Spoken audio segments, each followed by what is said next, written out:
listen, there's been a lot of news in the overnight. The big event was that NVIDIA came out and said, listen, there's new restrictions being imposed on us from the Trump administration in terms of selling chips to China. This is going to cost us $5.5 billion. So NVIDIA, again, announcing a $5.5 billion charge. That's not a small number, right? In terms of their earnings, that is going to take a chunk out of it. Therefore, price of NVIDIA stock needs to come down to reflect that.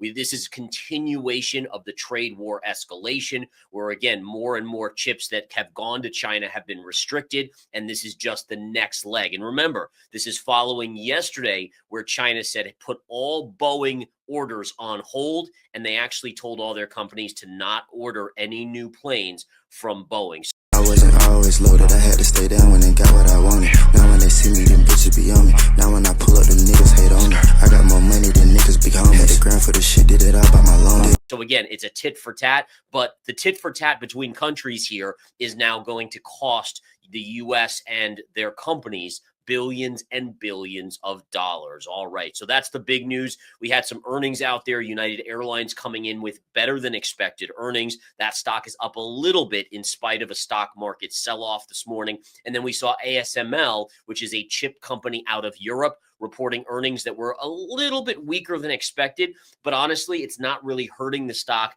itself. It's more that the chip stocks as a whole are down. So it's down essentially in line with the other chips like NVIDIA, AMD, Broadcom, etc. All right. Let's get into some chart action here as we get going, guys. So if we take a look at the ES futures, this is the S&P futures. We can see that, again, this is where we traded yesterday. So the markets initially yesterday were up. We chopped around. We kind of faded throughout the course of the day. Then you had the futures close for a little bit of time. They reopened with a gap down. That's after that news kind of hit, and then a continued sell-off here in the overnight. This was 1 a.m. Eastern time. So basically, I was sleeping at this point. We bounced.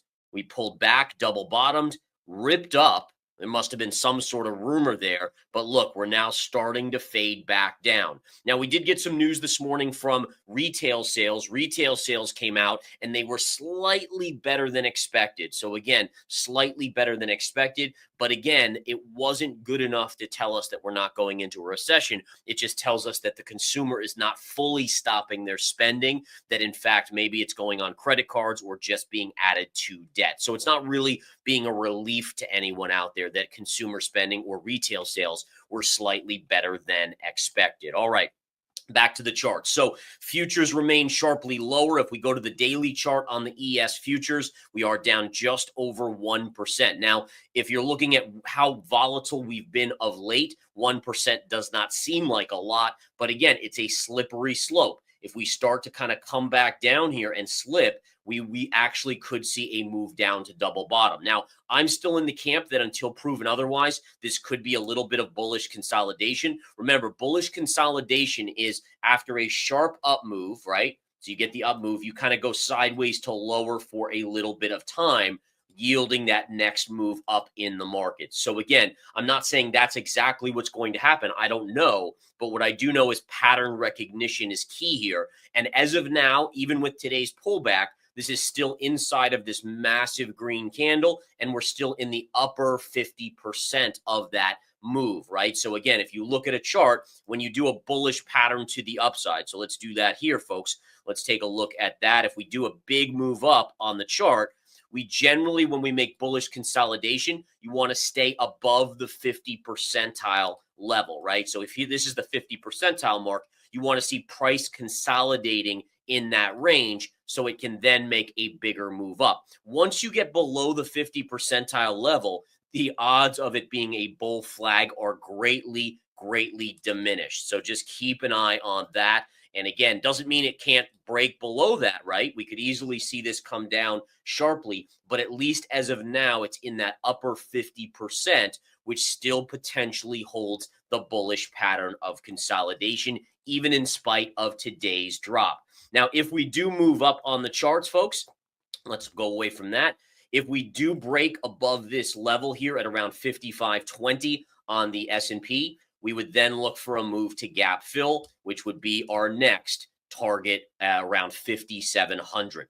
Ultimately, just to be crystal clear on my bias here for the markets, right now the charts are guiding me to be ever so slightly bullish in the near term. But the bigger picture remains unbelievably scary. Okay, so you have to think about it like this, is that, while you can get bounces in bear markets, you have to be cognizant that overall we could be setting up for another major leg to the downside. One of these things that I love to show you guys is the chart of the monthly S&P 500. We flip it to the logarithmic chart, and I've shown you guys this. Probably I show this to you guys once a week because I think it's that important. If we take the 1929 high before the stock market crash and Great Depression, and we connect it through the .com high right here in 2000, what we can see is that this high, we extend that out, this has been the short-term high. So in general, we should see a bigger correction down because, again, you had the .com collapse here and you had the Great Depression here, right? So in theory, every time we've hit this line, the previous 2 times in literally the last 100 years, it hasn't just been a small 20% pullback in the markets before new all-time highs. It's literally marked the highs on the market. And at minimum, the smallest correction was that we saw in the .com era. On the NASDAQ, it was 66%. On the S&P here, from peak to trough, it was about 50%. So again, if you just think about it like that, you say, okay, at minimum, we probably should see a 50% rollover in the S&P 500. Now, the other chart to keep an eye on is the NASDAQ composite, which I've shown you as well before. And if we bring this up and we flip it back to the regular period, we can very clearly see that this as well, the low and the low, both major bear market low from 2022, COVID low from 2020, and then the high here. And look at what we tagged up here. So what do we see about this? The low of the parallel to the high of the parallel to the low of the parallel to the high of the parallel. In theory, we should at minimum be going down here in the NASDAQ. So again, when I'm saying that while I think that their near term is still a slight positive bias to this market, please understand, for me, it's an opportunity to reload my shorts and position myself for the next leg down. Joining us now, we've got Peter Tuchman, senior equity floor broker, Trade Moss. Peter has been on the floor for decades. You have experienced the highs and the lows of this market. We're certainly going through another low. I know that you have talked about, this in action that we've seen in the context of things like COVID, the great financial crisis. You were here for 87. You were here for all of those moves. Earlier, we started out under pressure off the lows. We've had some news, or fake news, I guess, right, apparently, that we've just done these reversals, and it just feels very tumultuous right now. The latest headline from Reuters that President Trump saying the U.S. will impose additional 50% tariffs on China effective April 9th if China does not withdraw that 34% increase. Yeah. How do we make sense of all this, Peter? It's really hard to make sense of it all, right? We're coming after a weekend, which was obviously last week was quite devastating in so many ways. Monday was a day where we had felt there was a little bit of a pause, maybe a little bit of a silver lining with pinpointed tariffs and a softer landing. Tuesday was about auto tariffs. Wednesday, Thursday, Friday was 1,500, 1,800, and 2,200 on the Dow. We're down over 1,000 points on the S&P, and we're the big reveal that I thought, and I was completely wrong, and I'll admit when I'm wrong, the big reveal, which I thought would be he was going to lay it out on the table, whether it made sense or not. We were going to understand a little bit more about the tariff story, and we'd be able to move on, and the market be, once there's blood in the streets, the market can rally. Did not come to be, because the big reveal was smoke and mirrors. It was really, numbers that were made up. None of it really made sense. Even Jeremy Siegel, like you're talking, Nobel Prize economist, didn't make any sense of it. So we were in a worse shape than we were, and that's what caused last week's 3 days of a severe breakdown in the market across the board. That was after the last 4 weeks, which have been really, tumultuous at best, because we've broken down all confidence in the markets. We've sort of, we've broken down every level technically, plus a lack of confidence, plus lack of clarity. And when you have no clarity and surprises day after day, and this bit of a passive-aggressive approach to the news dissemination by the White House, then you're in trouble. So today, let's just go over quickly today, because we came in after a weekend where everyone was calling for a Black Monday, whatever that really means. We were down 14% last week. We came in over the weekend. The minute we opened, the futures were down 1,500 on Sunday evening. We came in this morning down 157 handles on the SPY, went down another 100, down 250, and so it felt like we were going to continue to break down. And then news hit the tape. When people asked me all weekend long what could happen that would turn this thing around, I said, which I understood from Bill Ackman, which was if we could take a little bit of a break, a 90-day pause on this aggressive thing and try and understand what's going on, unpack it, right, and figure it out, then maybe we could get a little bit of a reprieve in the market. And that's what Ackman said. It was a bold statement, but a really bright one. Well, what ended up happening around 10:30 was that it came across the tape, whether it was from Bloomberg, CNBC, a number of different news agencies reported that the White House had agreed to a 90-day pause. The market literally went from down 250 in the spider, which is significant. That's equivalent to 2,000 points on the Dow. It reversed and went up 200. That's a 500-600 point reversal. Until we basically, the news came out that the White House said, we never said that. That's not news. It turned out all that was people reiterating the Ackman statement, and the market proceeded to go right back down. We then did see it sort of settle in with a slightly positive sort of mood to the room, because people were, well, maybe there's some news to that, or maybe the president will see that the market reacted so favorably to that pause that maybe that's going to be the next move. And the minute we settled into it with a market that was not aggressively down, boom, White House comes out with a statement saying, I'm imposing another 50 if they don't, so it's bully tactics, it's catastrophism, if that's even a word. There's no light at the end of the tunnel, there's no clarity. You've got, and there's a complete detachment from Main Street to Wall Street. Can I ask you a quick question? Because you've been through bear markets before, you seem frustrated, which I understand.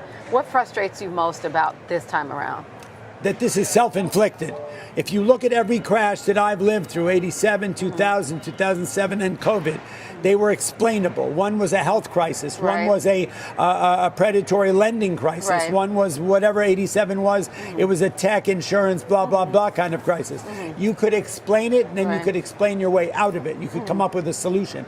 This was self-inflicted. Richard Quest and I were on CNN on Thursday night, and he called it economic vandalism. What is vandalism? Vandalism is someone walking down the street with a baseball bat, smashing windows with not the intent to steal something behind the window, just for damaging, right? With absolutely no major intent. And that's what this feels like, just for the sake of it. I'm not, look, if you were to say to me, this is what I'm doing, this is the plan, this is the outcome, this is the solution, well then, the new sheriff in town, but there's nothing to work with here so far. Okay. What are you hoping to hear from the White House to gain more, I guess, clarity or stability? Okay, you know what? I really don't know, to be perfectly honest. I think the White House is to come out with a plan that makes sense, that numbers that are realistic. Also, I spoke to Dan Ives in the middle of the night over the weekend. You're talking about the implications of these tariffs, which just adds a huge bottom line number on the way companies are going to be run, on the cost of products. And that is then, what are the ramifications of that? That is going to have effects on unemployment and layoffs. What is a recession? A recession is two back-to-back quarters of GNP that are in contraction mode and mass layoffs. Well, if you are charging the prices that are going to be forced to be charged, right, with these tariffs, then it's going to be, the consumer is going to carry a big brunt of it. Already, people have watched their 401ks in 6 weeks. February 19th, we were at record highs. People were thinking about retiring, right? And at this point, in a short period of time, trillions of dollars have been wiped out of the wealth world. It has. This is true. Is there, because we've been through, even if this is self-inflicted, which many people would agree with you on that, and I've heard that, characterization as well, but we have been through bear markets before. What's your advice, especially a lot of our audience is retail traders, to them to kind of manage through this and to get to because eventually we will get to the other side, right? Yes. Markets tend to come back, right? That's what we say. Yeah, no, I hear you loud and clear. You know what I would say is we've seen this before, not with the same components to it, but we've been through bear markets, we've been through trauma, we've been through tariff issues, we've seen it all. We've been through crashes. I'm not characterizing this as a crash, but right now it's sort of a mini crash. Bear market, yeah. It's a bear market and it's a mini crash. Okay. From a retail trading perspective, look, I just got off the phone with David Green, who's my partner in Wall Street Global Trading Academy. We were done trading at 11 o'clock today. From a day trading perspective, this is the market is cooperating in a beautiful way, right? Down 3 days in a row. We had an intraday reversal today.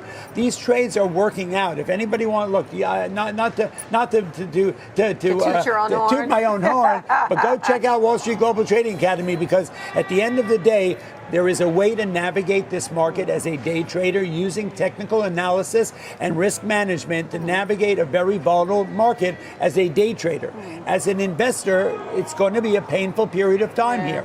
Now, do I know what to do? I'm not an advisor. I don't recommend people to do anything. Are we at a point now? Jim Cramer said on Thursday, I don't see a reason to buy stocks yet. Right? What does that mean? That means in a market that's careening off of a cliff, you either try and catch a falling knife or you wait till the momentum shifts and you buy it on momentum as a reversal trade.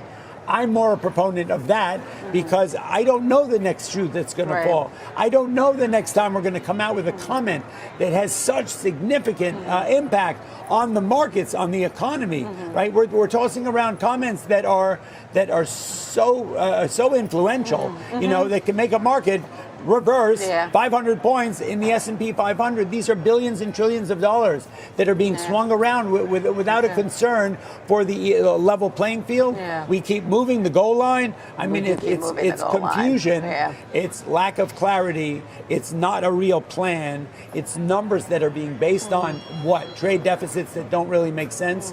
I'm frustrated. I'm angry. I find it irresponsible. Because look, I don't want anybody to be suffering. We've spent 5 years since COVID working out of the last crash. We were lucky enough to get back to even by August of 2020 based on a $3 trillion stimulus. But it took 6 years to get back to even after the crash, after the great financial crisis. People are, I feel I'm very privileged. I get to work here. I'm not living paycheck to paycheck, thank God. But there are people who are. There are people who are looking at retirement. There are people who are looking at their portfolio today and 6 weeks ago, and they're seeing a 20% plus divergence from where they were, and they're going, oh my God, right? What do I do now? And so I don't like that for anybody. I want everyone to benefit from this market.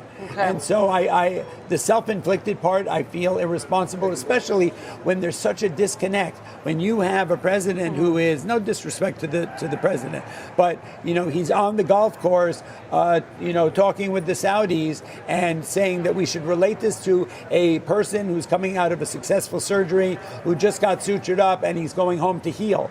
This doesn't feel like anything healing right here, and that the fact is that the gentleman from Kenner Fitz, the economic advisor, Commerce Secretary Howard Lutnick, correct, started talking about his wife renovating her $25 million home when real people are hurting. Yeah.